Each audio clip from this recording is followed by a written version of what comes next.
दोस्तों आज की कहानी एक ऐसे हॉरर मूवी की जहां एक छोटी सी गलती पूरी फैमिली की जिंदगी को नर्क बना देती है। कहानी की शुरुआत होती है एक शांत सी जगह से जहां सब कुछ बिल्कुल सामान्य लग रहा होता है। कुछ दोस्त छुट्टी मनाने होते हैं, हंसी मजाक चल रही होती है, लेकिन तभी हमें एक लड़की की अजीब सा व्यवहार दिखाई देता है। ऐसा लगता है जैसे अंदर कुछ बदल चुका हो। उसकी आंखें, उसका चेहरा, सब कुछ थोड़ा डरावना लगने लगता है। लेकिन तभी कहानी अचानक बदल जाती है। अब हम पहुंचते हैं असली कहानी में। यहाँ हमारी मुलाकात होती है बेथ नाम की लड़की से, जो अपनी बड़ी बहन एली से मिलने आई होती है। एली अपने 3 बच्चों के साथ एक पुरानी बिल्डिंग में रहती है।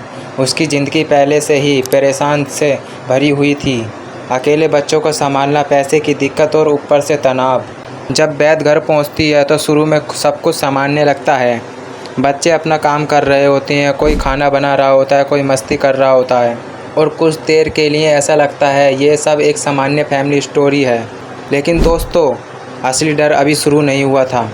अचानक पूरी बिल्डिंग ज़ोर ज़ोर से हिलने लगती है। एक बहुत बड़ा भूकंप आता है, दीवारें हिलने लगती हैं, सामान गिरने लगता है, बच्चे डर जाते हैं और कुछ ही सेकंड में बिल्डिंग के नीचे ज़मीन फट जाती है।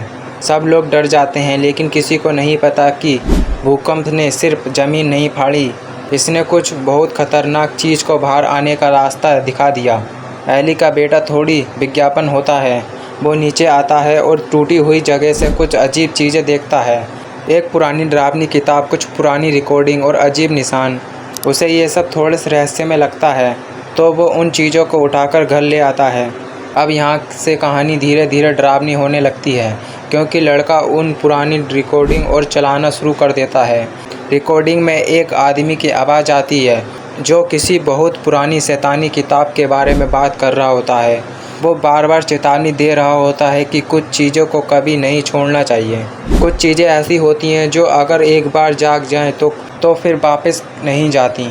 लेकिन तब बहुत देर हो चुकी होती है, क्योंकि उस घर में कुछ जाग चुका था। अब दोस्तों, घर में किसी को अंदाज़ा भी नहीं होता उन्होंने कितनी बड़ी गलती कर दी है। रिकॉर्डिंग की आवाज़ लगातार चल रही होती है और उसमें बार बार यही कहा जा रहा होता है कि ये सब आम किताब नहीं है। इस किताब में ऐसी ताकतें बंद हैं जो इंसान को कुछ और ही बना देती हैं। लेकिन लड़का इन बातों को मजाक समझकर रिकॉर्डिंग सुनता रहता है। उसी समय एली को अचानक अजीब महसूस होने लगती है। वो नीचे कुछ सामान लेने के लिए बाहर जाती है, लेकिन जैसे ही वो लिफ्ट के पास पहुंचती है, अचानक लाइट टिमटिमाने लगती है। पूरा माहौल एकदम डरावना हो जाता है और तभी उसे ऐसा महसूस होता है जैसे कोई उसके आसपास है, लेकिन वहाँ कोई नहीं होता। वो डरते डरते लिफ्ट में जाती है, लेकिन तभी लिफ्ट अचानक बंद हो जाती है और दोस्तों, यहीं से असली खौफ शुरू होता है। लेकिन अचानक एली पर किसी अनदेखी ताकत का हमला हो जाता है। उसके चेहरे पर दर्द दिखने लगता है। वो ज़ोर ज़ोर से चिल्लाने लगती है जैसे कोई चीज़ उसके अंदर घुस रही हो। कुछ सेकंड बाद सब कुछ शांत हो जाता है, लेकिन अब एली पहले जैसी नहीं रही थी। जब वो वापस घर आती है तो उसका व्यवहार बिल्कुल बदल चुका होता है। उसकी आंखें अजीब लग रही होती हैं, चेहरे पर अजीब सी मुस्कान और अजीब सी थोड़ी डरावनी, और आवाज़ भी थोड़ी डरावनी। बच्चों को महसूस होने लगता है कि कुछ गड़बड़ है, लेकिन कोई समझ नहीं पाता कि हुआ क्या है।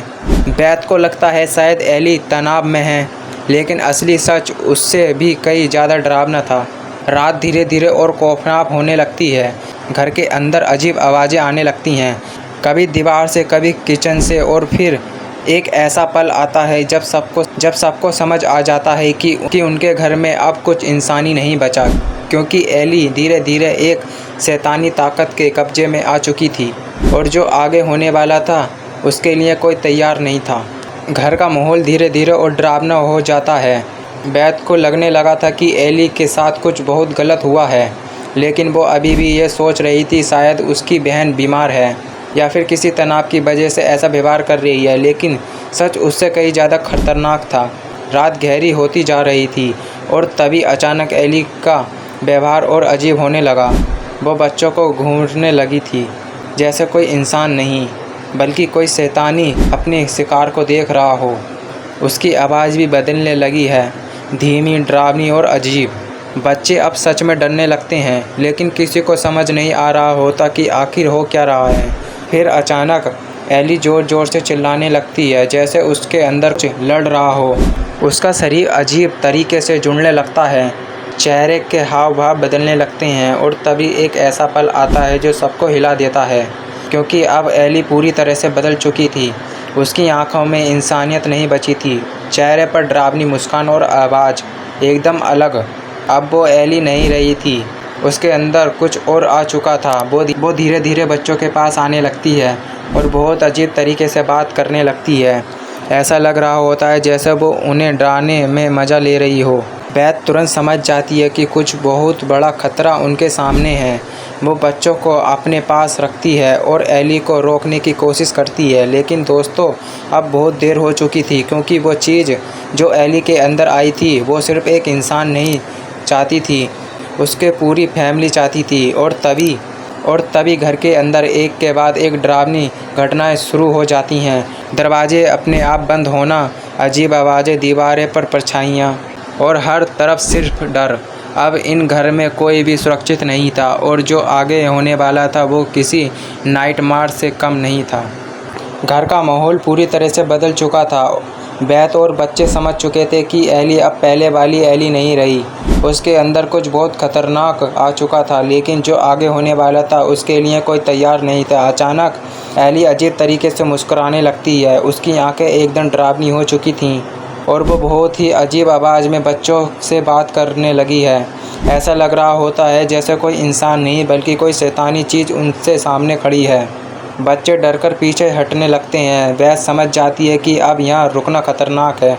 वो तुरंत बच्चों को लेकर बाहर निकलने की कोशिश करती है, लेकिन तभी एली अचानक उनका रास्ता रोक लेती है। उसकी ताकत अब पहले से बहुत ज़्यादा हो चुकी थी और उसके चेहरे पर सिर्फ एक डरावनी मुस्कान थी, जैसे वो उन्हें डर का मज़ा ले रही हो। बेथ किसी तरह बच्चों को कमरे में ले जाकर दरवाज़ा बंद कर देती है। सब बहुत डरे हुए होते हैं, कोई कुछ समझ नहीं पा रहा होता। बाहर से अजीब आवाज़ें आने लगती हैं। धीरे धीरे दरवाजे पर किसी के चिल्लाने की आवाज़, सिर्फ हल्की खरोच और आवाज़, और अचानक धड़का। कोई ज़ोर से दरवाज़ा पीटने लगता है। सबकी सांसें रुक जाती हैं क्योंकि बाहर एली खड़ी होती है, लेकिन अब वो इंसान जैसी बिल्कुल नहीं लग रही होती। वो डरावनी आवाज़ में बोलती है, दरवाज़ा खोलो, लेकिन असली आवाज़ सुनकर साफ पता चल रहा होता है कि वो एली नहीं है, कुछ और है, कुछ बहुत बुरा। बच्चे रोने लगते हैं। बेथ उन्हें चुप करवाती है और कुछ भी समझ नहीं पा रही होती कि आखिर इससे बचे कैसे। तभी उसे याद आता है कि वो पुरानी निकोटीन जिससे उस किताब के बारे में बताया गया था। बेथ जल्दी से उसे सुनने की कोशिश करती है और तभी उसे पता चलता है कि ये कोई आम पुरानी किताब, बुरी ताकत नहीं बल्कि एक प्राचीन शैतानी शक्ति है जो इंसान के शरीर को अपने कब्जे में ले लेती है और फिर धीरे धीरे सबको खतरा करने की कोशिश करती है। अब बेथ को समझ आ जाता है कि अगर उन्हें बचना है तो सिर्फ छुपकर नहीं बल्कि लड़कर बचना होगा। लेकिन दोस्तों, क्योंकि बाहर खड़ी एली अब अकेली नहीं थी। बेथ को समझ आ चुका था कि यह कोई आम डरावनी रात नहीं है। अगर उसने जल्दी कुछ नहीं किया तो शायद सुबह तक कोई जिंदा नहीं बचेगा। कमरे के अंदर बच्चे डरे हुए बैठे होते हैं, सबकी सांसें तेज़ चल रही होती हैं और बाहर धीरे धीरे अजीब आवाज़ें आने लग रही होती हैं। कभी किसी की चिल्लाने की आवाज़, कभी हंसने जैसी आवाज़ और कभी पूरी खामोशी जो और भी ज़्यादा डरावनी लग रही होती है। तभी अचानक थक दरवाजे पर फिर से आवाज़ आती है, लेकिन इस बार एली की आवाज़ एकदम अलग लग रही होती है। वो बहुत प्यार से बोलती है, जैसे सब कुछ सामान्य हो। दरवाज़ा खोलो, मैं ठीक हूँ। कुछ सेकंड के लिए बच्चों को लगता है कि शायद उनकी माँ वापस सामान्य हो गई, लेकिन बेथ को कुछ डरावना महसूस होता है क्योंकि वो समझ चुकी थी कि यह सिर्फ एक चाल हो सकती है। और तभी बाहर से एक अजीब सी हंसी सुनाई देती है, धीमी, डरावनी, ऐसी हंसी जो किसी इंसान की लग ही नहीं रही थी। सब डर जाते हैं और अगले ही पल धमाका, दरवाज़ा ज़ोर से हिलता है। ऐसा लगता है जैसे बाहर कोई उसे तोड़ने की कोशिश कर रहा हो। बच्चे चीख पड़ते हैं। बेथ तुरंत सबके पीछे हटने की बोलती है और किसी तरह खुद को संभालती है। लेकिन दोस्तों, डर यहीं ख़त्म नहीं होता, क्योंकि तभी घर की लाइट अजीब तरीके से ब्लिंक होने लगती है। पूरे कमरा तभी अंधेरा और कभी रोशनी, और हर बार जब लाइट वापस आती ऐसा लगता है जैसे बाहर कोई खड़ा है और उन्हें देख रहा है। बेथ जल्दी से रिकॉर्डिंग दोबारा चलाती है उसने उम्मीद होती है कि शायद कोई रास्ता मिल जाए, और तभी रिकॉर्डिंग में आवाज़ आती है कि ये ताकत सिर्फ एक इंसान पर रुकती नहीं, ये धीरे धीरे बाकी लोगों को अपना शिकार बनाती है, और अगर इसे रोका नहीं जाए तो कोई नहीं बचेगा। अब वैद के चेहरे पर डर साफ दिख रहा होता है, क्योंकि अब सिर्फ ये उनकी बहन की बात नहीं थी, ये बच्चों की जान का सवाल बन चुका था। लेकिन तभी अचानक बाहर सब शांत हो जाता है, एकदम खामोशी, इतनी खामोशी कि सबको और डर लगने लगता है। और तभी धीरे से कमरे के बाहर किसी के दरवाजे की आवाज़ आने लगती है, धीरे धीरे, और फिर कमरे के दरवाजे के नीचे से एक अजीब सी परछाई दिखने लगती है। दोस्तों, क्या आपको इसका पार्ट 2 चाहिए तो ज़रूर कमेंट में बताएं। इसका जल्दी से जल्दी पार्ट 2 बनाऊंगा। तब तक के लिए सब्सक्राइब कर लें। मिलते हैं अगली वीडियो में।